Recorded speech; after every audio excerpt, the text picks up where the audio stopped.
So I learned it when I was 8 years old at Cedars Camp in Lebanon, Missouri, where a bunch of Christian Zionist kids hung out together for a couple of weeks, fought off mosquitoes. I have a whole nother set of those. That's what I thought I was going to do tonight. And then the world became what it is. And I decided I have a microphone. I've got people held captive by small bites of food and wine. And I'm going to take the opportunity to share a little bit of a story and then sing a song that means a lot to me. So part of my journey to get here, I appreciate that the poem opened this door for this topic, is that, I won't tell you my whole life story, but there are a couple of important points. So just bear with me. Don't be worried. I'm not going to start in 1961 when I was born in Jacksonville, Florida. Oh no. I came out as a lesbian in 1984, working for the international headquarters of my church, where I had signed a piece of paper saying that if I was a homosexual, I would be fired. And I fell in love with a coworker. It's not a good strategy for coming out. I don't highly recommend it. Fast forward a decade. So my mom said these two beautiful things to me. So Christian Zionists don't drink caffeine. So the first thing she said to me is, Shane, I would rather that you drank tea and coffee than were a lesbian. I'm like, I don't think that's the trade. I don't know. And she also said, you know, Shane, I'm so sorry you had so much potential.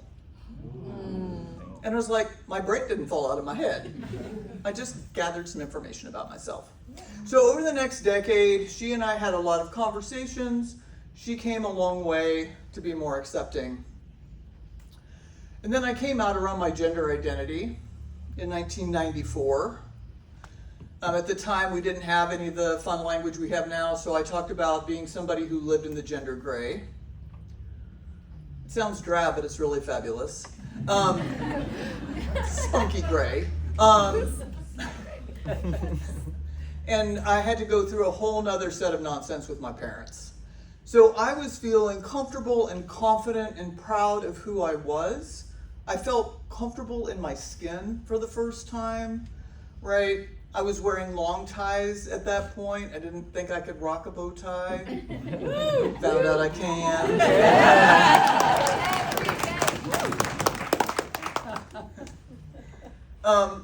And so I was feeling good, and then I would talk to my family, or I might talk to some other people, or I'd run into some kind of shenanigans in a bathroom, and I would feel really bad about myself. And my mental health got really bad. It was a struggle to want to get out of bed every day. And fortunately, I had this amazing therapist who, in hindsight, I realized was a social worker. Who knows what all of the alphabet soup is behind our names, right? We pay a lot of money to learn what that alphabet soup is, but before social work, I didn't know. And she found me an inpatient facility in 1996 in Tampa, Florida. I was living in Ithaca, New York at the time. Private hospital that had an LGBT ward, which was pretty amazing in the 90s. And so I went.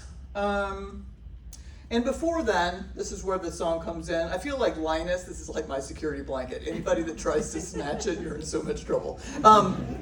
Plus I need the words. So there was a lot of gay and lesbian music at that time. And I'm just gonna say gay and lesbian because, Holly and you're bisexual. So there was a cappella men's group called the Flirtations. I looked them up quickly on my phone to find out the years. And so they sang from 1988 to 1997. And they're who I learned this song from. So when I was in the inpatient, so I've been listening to it a lot when I was going through a hard time. So when I got to the inpatient hospital, I called my partner at the time and said, hey, can you make copies of the lyrics of Everything Possible and send them to me? And much like I'm going to do today, only you're a lot more people than were in that psych ward. You'll be happy to know, maybe. There were like 6 of us. I sang this song. is part of my music therapy.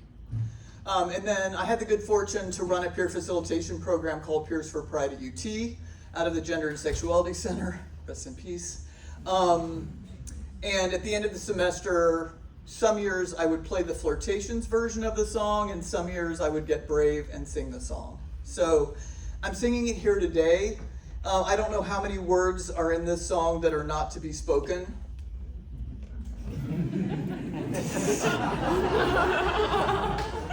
Yeah. They didn't say we couldn't sing them.